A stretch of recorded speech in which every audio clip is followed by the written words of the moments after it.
তো গাইড ছাড়া কোনোভাবেই যেতে দিবে না। আরেকটা গাইড এখান থেকে ম্যানেজ করে দেন এখন আমরা যাচ্ছি। আপনারা আসছেন গাইড ছাড়া, আপনারা তো আসছেন আইসব তো বুঝছেন গাইডের কি প্রয়োজন আর গাইডের কি কাজ। তো দেখি কোনো গাইডকে ম্যানেজ করে যাওয়া যায় কি না, তাহলে আমাদের জন্য খুব সুন্দর হবে ট্যুরটা, আশা করি। গাইড ছাড়া আসাটা আসলে হচ্ছে যে এখানে গাইড আরো অনেক আছে, আমরা সবকিছু বলি না, শুধু রাস্তার কথা বলি আর কি। এখানে আরো অনেক ব্যাপার আছে। গাড়িটা কি কন্ট্রোল করতে পারবেন একবার রানিং হয়ে গেলে? না, তো ওই কথাটাই বললাম আর কি, আপনি গাইড ছাড়া কোনোভাবেই যেতে দিবে না। তো আসলে যেতে না দেওয়ার অনেক কারণ আছে, তো আমাদের সেফটির জন্যই আসলে তারা কষ্ট করে, 2টা টাকা পায় ওইটা বিষয় না। এখন আমরা চাইছিলাম অল্প টাইমে ঘুরে এখান থেকে বের হয়ে যাব, যার কারণে গাইডকে আনি নেই, যার কারণে আমাদের এই ভোগান্তিতে পড়তে হয়েছে। গাইড না নেওয়ার কারণে অনেক হ্যাসেলে পড়তে হয়েছে। তারপরে এখান থেকে যে ভাইদের গাইড ম্যানেজ করে দেন আমরা এখন ফাইনালি যাচ্ছি। হ্যাঁ,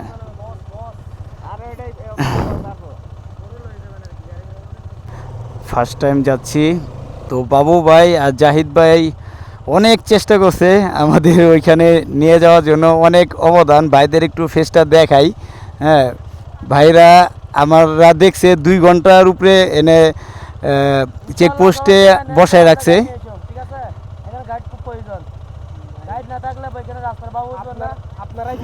আপনারা আসছেন গাইড ছাড়া, আপনারা তো আসছেন আইসব তো বুঝছেন গাইডের কি প্রয়োজন আর গাইডের কি কাজ।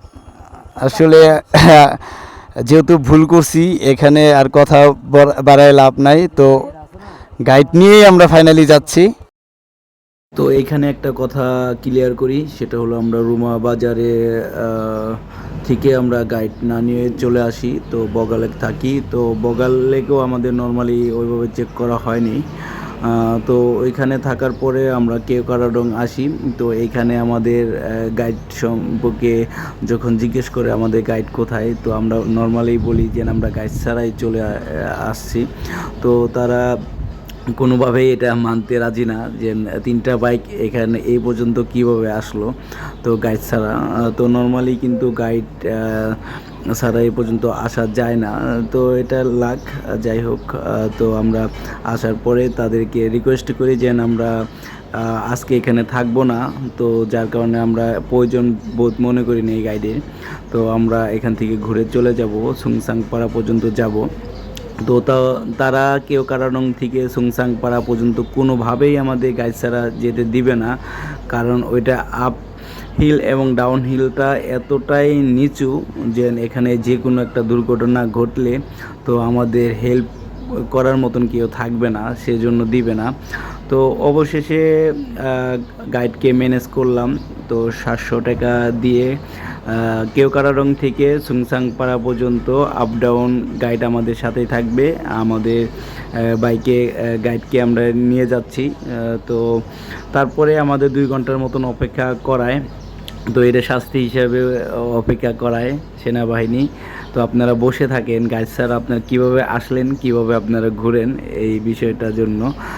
যদিও এখানে সবাই ট্যুরিস্ট, তো সেনাবাহিনীও অনেক আন্তরিক ছিলেন এবং আমাদের যথেষ্ট পরিমাণ হেল্প করেছেন। যে কোনো গাইড ম্যানেজ করলে সবাই তো সিঙ্গেল গাইড নিয়ে আসে, এক্সট্রা তো গাইড থাকে না। তো যারা এখানে অনেক লং টাইম বসে থাকে, তো পর্যটকটা অনেক সময় ঘুরে, তো ওইরকম একটা গাইড আমাদের ম্যানেজ করে দেয় সেনাবাহিনী। তারপরে আমরা সুংসাংপাড়ার উদ্দেশ্যে রওনা করছি। তো আসলে সুংসাংপাড়া যে যায়নি, আসলে বান্দরবনের আসল লুকায়িত যে সৌন্দর্যটা, আসলে এটা কখনোই ভোলার মতন না। আমাদের বাস্তব অভিজ্ঞতা থেকে বলতেছি, আসলে যদি সুযোগ হয়, যদি সময় পান, অবশ্যই বান্দরবন আসবেন। আমরা এই যে সামনে যে পাহাড়টি দেখতে পাচ্ছেন, এই পাহাড়ে পরে উঠবো। তো সুংসাংপাড়া ঘোরা শেষ করে তারপরে যখন আমরা এখানে ব্যাক করব, তখন এইটার উপর থেকে আবার সুংসাংপাড়া এলাকাটা সম্পূর্ণটা দেখা যায়। তো যারা এখানে আসবেন অবশ্যই এই পাহাড়টায় উঠবেন।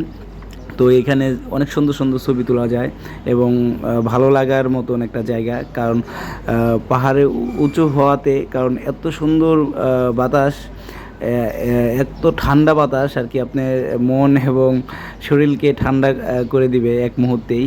তো সামনেই আমাদের এই ভয়ানক রাস্তাটা, তো এই রাস্তাটাই কিন্তু সবচেয়ে ডেঞ্জারাস। তো দেখতে পাচ্ছেন দুপাশে পাহাড় আর সামনে অপার সৌন্দর্য, কারণ এই দিকে আলোর দেখা না থাকলেও সামনে কিন্তু আলো দেখা যাচ্ছে দেখেন। তো এইখানে অনেক বাইকার ভাইয়েরা ছবি তুলতেছে, এই সেই ভাইরাল জায়গা আসলে। এইখানে আমাদের এই যে 3টা বাইক এখন একসাথেই রওনা করতেছি। সামনের বাইকটাতে গাইড ছিল, তো সে আমাদের বলল যে 1 নাম্বার গিয়ারে সুন্দর মতন নামেন। তো আমাদের চালানোর এক্সপিরিয়েন্স দেখেই বুঝতে পারছে, তো সে আর বেশি কিছু বলে নাই। তো আমরা এই ভয়ানক সৌন্দর্য, এই যে এখানে দেখবেন কি অনেকেই ব্রেক ধরার কারণে কিন্তু দুর্ঘটনার কবলে পড়ে।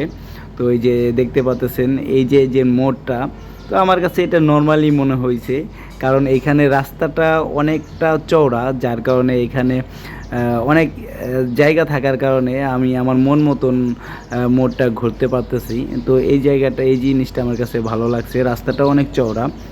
তো এখানে যারা আসবেন একটু সাবধানে নামার চেষ্টা করবেন পুরোটা। তো গ্যাস ফাইনালি সুংসাং পাড়া 0 কিলোমিটার। তো অনেক কষ্টের ফলে আসলাম, আলহামদুলিল্লাহ খুব সুন্দর মতন আসলাম। কারণ অনেকে বলছে অনেক রিক্স, হ্যাঁ রিক্স আছে, বাট আপনি যদি ধৈর্য সহকারে বাইক চালাতে পারেন, ধৈর্য আর মেন কথা হলো ধৈর্য সহকারে বাইক রাইড করার ইচ্ছা থাকে, তাহলে ইনশাল্লাহ আসতে পারেন। অনেক সুন্দর।